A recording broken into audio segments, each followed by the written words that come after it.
So it's not just like one sect of people, anyone, that place is for everybody. And there's so much happened that it has become so divine that people just get, attracted there. Absolutely, it's all the saints who have meditated over there. Their energy, their vibrations are what we receive, and that's what attracts so many people over there very much.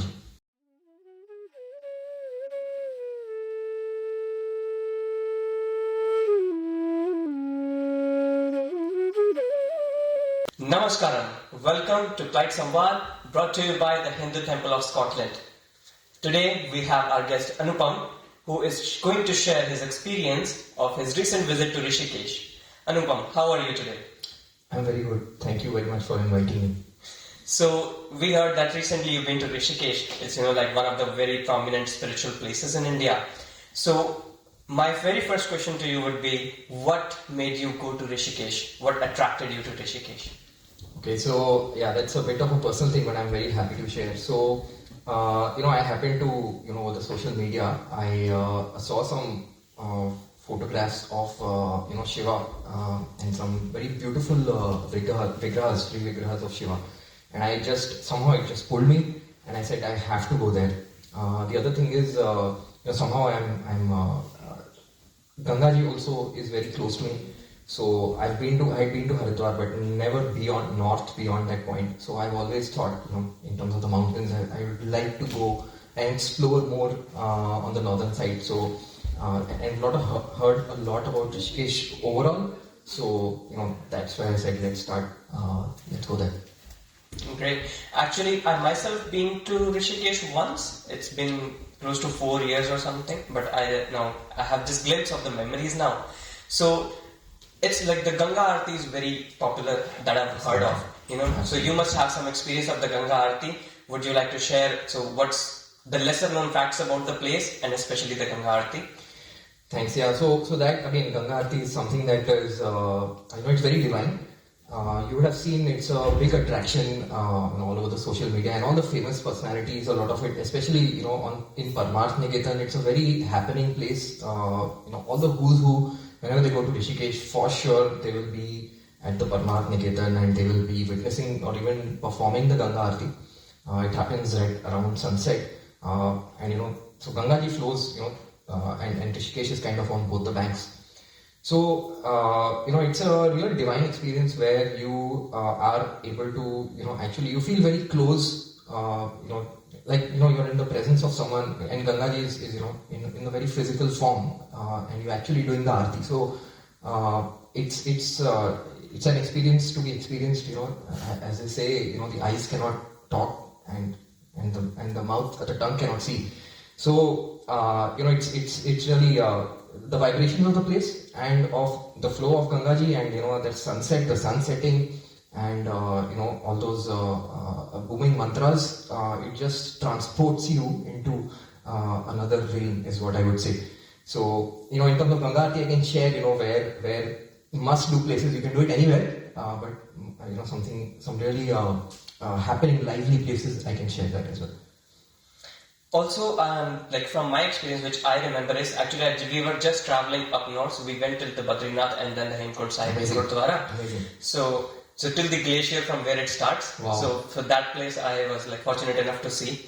But one thing I noticed, I don't have actually knowledge about it. If you would like to tell me as well and our audience. Sure. So while going up, we see different rivers coming from different mountains. Yeah. But when we reach Rishikesh, it's only one. Yeah. So what's happening actually there? Yeah. So Ganga ji, there are different names. The most popular one, the origin of the Ganga is the Gomukh Glacier. Which is even above Gangotri. So you have those the Char Dham, as they call it, the Chota Char Dham, which is the Yamunotri, Gangotri, Kedarnath, and Badrinath. Right. So if I just were to draw it, so there's Yamunotri here, and then there's Gangotri here, and then it just like a W and then a U. So that's how you go. So Yamunotri, Gangotri, Kedarnath, Badrinath. Okay. So there are various forms of the Ganga ji originating. So yes, so from Gomukh, that is one, and that is so the Ganga Avtaran is there in all our Puranas and in Ramayana everywhere, right? So the origination, how was Ganga ji brought to earth, and how Shiva took her into his locks. So that point, the one in the Puranas is the Gomukh, okay, and that's the Gangotri spot. But then there are also, other originations. One is, the river that flows from Kedarnath, that's called the Mandakini. Okay. And then the one that starts from Badrinath, that is called the Alaknanda. Now, there are various streams of the Ganga that come in and join from the Alaknanda. And wherever this Sangam happens, you would have heard of Prayag, right? Why is Prayag so famous? Ganga, Jamuna, Saraswati, and all these Sangams, they happen, these places are very energized. Where two rivers meet, that's a very, very auspicious, pious place to actually take a dip in. So, you have these various prayags, and some people, there are 5 or there are 6, some people say, right? But definitely 5 prayags in the whole of Uttarakhand. So, wherever the two, tributaries meet of the Ganga, they call it a prayag, right? There is Karna Prayag, there is Rudra Prayag. So, the last meeting of all of these, right? The Bhagirathi, when she comes from Gangotri, and the Alaknanda, joining from Badrinath, Kedarnath and the other tributaries, right? So the last Sangam is at Devprayag. So very famous pictures we just see on the internet as well. They are actually 2 different colors. Very beautiful. Devprayag, you'll just see them merging. Very famous place for doing Pitru Tarpan. Again, very, very energized. But from that point onwards, right up to Gangasagar, in near Kolkata, Bay of Bengal, that's where Gangaji, and she flows from, just goes south from there. Okay, so the name to the river, the Ganga, its actual starts from the Devprayag. Devprayag, very much, yes. Oh, yes. wow. That's where the first. Yeah, prior to that, it's Bhagirathi, and then Alaknanda. So that's how it is. I remember the glimpse of different colors being merging, but never had the knowledge of these details of it. Fascinating. Yeah, and also the one I glimpsed, remember, and I always heard was about the Lakshman Jhula. Yeah. Is that the one Jhula over there, or there are many over there? What's more of that? Yeah, so there are more. So originally, there was first the Ram Jhula was built, and then there was the Lakshman Jhula, right, bit to the north. And then what they did was very recently they built one Janki Pul as well.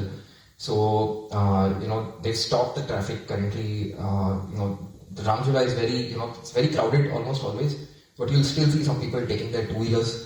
So they've built a separate now, very concrete, proper bridge between both the sides, of the settlement, of the Ganga, sorry.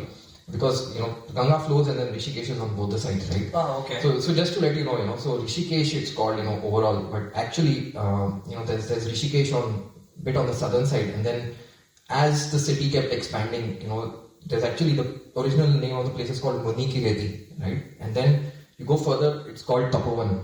Okay. So, all of this is combined, you just call it Rishikesh.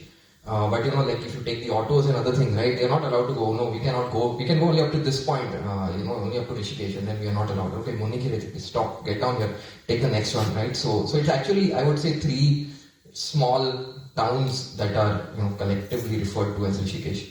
Oh, so it's like a big place rather than just one city. So different areas also come under Rishikesh, which have popularly they just call it Rishikesh, but these were smaller. So Rishikesh is actually a bit more on the southern side, and all this Parmarth Niketan and all these other places are technically outside Rishikesh as well. Okay. Also, see, when we talk about Ganga, Mata Ganga river, right? So Shiva is always there because he was the one, who actually graced the earth with him. Yeah. So is there a famous Shiva temple or something related to Lord Shiva that happened there? A lot of history in that area. All of our texts, all of our Puranas, the Shiv Vivaha and that whole story, right? Sati, everything. All those points are there. There are so many Devi temples and Shiva temples. For example, where Shiva and Parvati got married is a place called Kankhal, that's in Haridwar. Okay. And then, where there's another temple where, there is the Barat, right? The wedding procession of Shiva came with all the, and that's called Bhutnath, right? Who was there in his wedding procession. So, again, Bhutnath is a place, very iconic place in Rishikesh. So, you can see that, from that temple you can see the whole of Rishikesh, and from the whole of Rishikesh you can see that temple. It's an amazing place. You can just Google Bhutnath temple as well. You can just climb there. You can take a 2-wheeler, and even after that you have to climb at least about 10 floors. but amazing must visit place if you're going. So there's a Bhutnath temple, and then there is the Nilkant Mahadev temple. That is, I think, almost like an hour's drive. You have to take Mahindra. There are those jeeps available. Don't drive in the mountains. It's only for the locals. Like, please don't do that. So that's where Shiva drank the halal. So, and then you will see many saints. They have come in isolation, and you'll see many caves. You'll hear about so many caves and all over there. Everyone will tell you some story. So, and the moment you go over there, you visit those places. You can feel the effect on yourself. There's no doubt. No matter who you are. Amazing. So it's not just like one sect of people. Anyone, that place is for everybody. No. And there's so much happened that it has become so divine that people just get attracted there. Absolutely. It's all the saints who have meditated over there. Their energy, their vibrations are what we receive, and that's what attracts so many people over there. Very much. Great. Thank you so much, Anupam. Thank you for the insight about Rishikesh and telling us about so many things around that. And we are looking forward for many more episodes like this. Thank you so much. Namaskar.